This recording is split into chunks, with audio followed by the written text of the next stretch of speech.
ओम नमो भगवते वासुदेवाय। ओम जय श्री विष्णु, जय माता रानी। दोस्तों आपके अपने चैनल राधे श्याम में आपका बहुत बहुत स्वागत है। भगवान श्री विष्णु और माता लक्ष्मी की कृपा आप सभी पर सदा सर्वदा बनी रहे। तो दोस्तों आज की वीडियो में आप सुनेंगे पाप मोचनी एकादशी व्रत की कथा और साथ ही जानेंगे पारण का शुभ समय।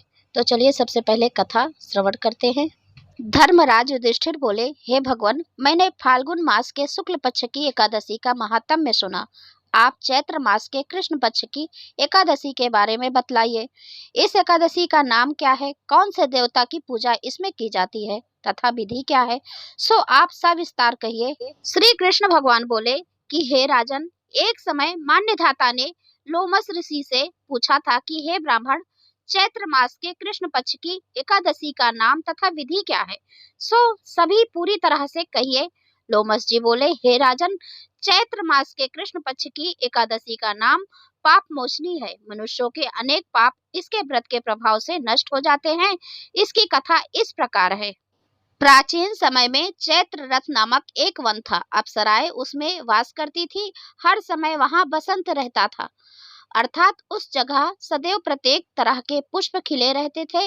गंधर्व कन्याएं उस जगह निश्चरों के साथ विहार करती थी। इंद्र अन्य देवताओं के साथ उस वन में क्रीड़ा करता था। एक मेधावी नामक मुनि उस वन में तपस्या करते थे, जो शिव भक्त थे। मंजू घोषा नामक एक अप्सरा उनको मोहित करने के लिए एक दिन बीड़ा बजाकर मधुर मधुर गाने लगी। शिव के शत्रु अनंगड़ कामदेव भी उस समय शिव भक्त मेधावी मुनि को जीतने के लिए तैयार हुए। उस सुंदर अप्सरा के भ्रू को कामदेव ने धनुष बनाया, कटाक्ष को उसकी प्रत्यंचा डोरी बनाई, उसके नेत्रों को बाण बनाया और कुचों को कुरी बनाया। उस मंजू घोषा अप्सरा को सेनापति बनाया। इस तरह कामदेव अपने शत्रु शिव भक्त को जीतने के लिए तैयार हुआ।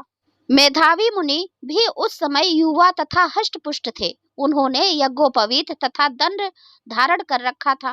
वे दूसरे कामदेव के समान वहां शोभित थे। कामदेव के वश में की हुई मंजू घोषा ने उन मुनि के समीप धीरे धीरे मधुर वाणी से बीड़ा पर गाना शुरू किया। मंजू घोषा के मधुर गान तथा उसके सौंदर्य पर मेधावी मुनि भी मोहित हो गए। वह अप्सरा उन मुनि को कामदेव से पीड़ित जानकर इस प्रकार उनसे आलिंगन करने लगी, जिस प्रकार वायु के प्रभाव से लता वृक्ष से आलिंगन करती है। उसके सौंदर्य पर मोहित होकर वह मुनि शिव रहस्य को भूल गए और काम के वशीभूत होकर उसके साथ रमण करने लगे।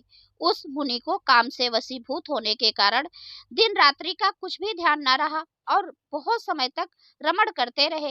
एक दिन मंजू घोषा मुनि से बोली, हे मुनि, अब मुझे बहुत समय हो गया है, स्वर्ग जाने की आज्ञा दीजिए। ऐसे वचनों को सुनकर उस अप्सरा से मुनि बोले, हे सुंदरी, तू तो आज इसी संध्या को आई है, अभी प्रातः काल तक ठहरो। मुनि के ऐसे वचनों को सुनकर वह अप्सरा उनके साथ रमण करने लगी और बहुत समय बिता दिया। फिर उसने मुनि से कहा, हे मुनिदेव, आप मुझे अब स्वर्ग जाने की आज्ञा दीजिए। मुनि बोले, अरे अभी तो कुछ भी समय नहीं हुआ है, कुछ देर और ठहरो। वह अप्सरा इस पर बोली, हे मुनि, आपकी रात्रि तो बहुत लंबी है। अब आप सोचिए कि आपके पास आए मुझे कितना समय हो गया। उस अप्सरा के वचनों को सुनकर मुनि को ज्ञान प्राप्त हुआ और उस समय का विचार करने लगे।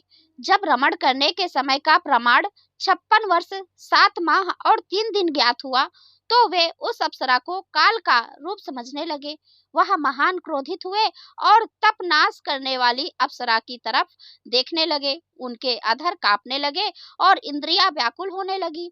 वह मुनि उस अप्सरा से बोले, रे दुष्टे, मेरे तप को नष्ट करने वाली, तू अब मेरे श्राप से पिशाचनी हो जा। तू महान पापनी और दुराचारणी है, तुझे धिक्कार है। उस मुनि के क्रोध युक्त श्राप से वह पिशाचनी हो गई। तब वह हाथ जोड़कर बोली, हे मुनि, आप क्रोध को त्याग कर मुझ पर प्रसन्न हो जाइए और इस श्राप का निवारण बतलाइए। विद्वानों ने कहा है, साधुओं की संगति मुक्ति देने वाली होती है, इसलिए मेरे तो बहुत वर्ष आपके साथ में व्यतीत हुए हैं, अतः अब आप मुझ पर प्रसन्न हो जाइए। मुनि को तब कुछ शांति मिली और उस पिशाचनी से बोले, रे दुष्टे, मेरा तूने बड़ा अहित किया है, फिर भी मैं श्राप से छूटने का उपाय बतलाता हूँ। चैत्र मास कृष्ण पक्ष की एकादशी का नाम पाप मोचनी है। उस एकादशी का व्रत करने से तू पिशाचनी की देह से छूट जाएगी। इस प्रकार मुनि ने उसको समस्त विधि आदि बतला दी और अपने पिता च्यवन ऋषि के पास अपने पापों के प्रायश्चित के लिए गए। अपने पुत्र मेधावी को देखकर च्यवन ऋषि बोले, रे पुत्र, तूने यह क्या किया? तेरे समस्त तप नष्ट हो गए हैं। मेधावी बोले, हे पिताजी, मैंने बहुत बड़ा पाप किया है, उसके छूटने का कोई उपाय आप बतलाइए। च्यवन ऋषि बोले, हे तात, तुम चैत्र मास के कृष्ण पक्ष की पाप मोचनी नाम की एकादशी का विधि तथा भक्ति पूर्वक व्रत करो, तुम्हारे ये समस्त पाप इससे नष्ट हो जाएंगे। मेधावी ऋषि ने पिता के वचनों को सुनकर पाप मोचनी एकादशी का विधि पूर्वक व्रत किया। इसके समस्त पाप उसके प्रभाव से नष्ट हो गए। पाप मोचनी एकादशी का व्रत करने से मंजू घोषा अप्सरा भी पिशाचनी की देह से छूट गई और सुंदर रूप धारण करके स्वर्ग चली गई। लोमस ऋषि बोले, राजन, इस पाप मोचनी एकादशी व्रत के प्रभाव से सब पाप नष्ट हो जाते हैं। इस एकादशी की कथा के श्रवण व पढ़ने से 1000 गौदान करने का फल मिलता है। इस व्रत के करने से ब्रह्म हत्या करने वाले, स्वर्ण चुराने वाले, मद्यपान करने वाले, आगम्यागमन करने वाले समस्त पाप नष्ट हो जाते हैं और व्रती अंत में स्वर्ग को प्राप्त करता है।